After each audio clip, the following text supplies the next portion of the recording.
สิทธิ์เป็ดยื้อยางมันมันตีไรคงเยอะยก็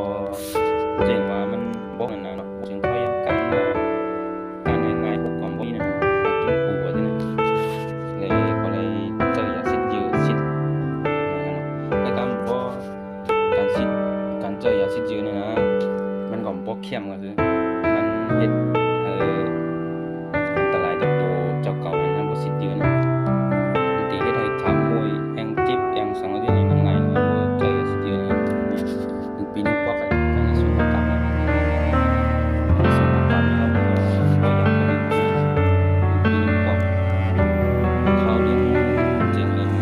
งพฤติกรรมเรื่อง3เรื่อง4นี่ก็ถึงกับมันไม่โกงมันเลยบ่ต้องเสียหายก็ไอ้เรื่องเขาเรื่องเจ็บมาก็มาจ่ายเจ็บมาก็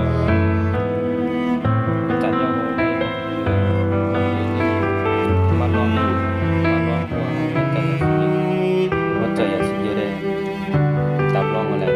เจอยาสิทธิ์ยื้อชิดกว่านี่แน่ผมได้ทั้งปีแล้วนะเจอยาสิทธิ์ยื้อนะจนถึงโอกาสมาตัวมันก็1 ปีนะถูกต้องนะต้นเยอะนะในส่วนของกรรมมันได้พอดีเกี่ยวเองก็เป็นตั้งเสื้อจริงคนวันนอก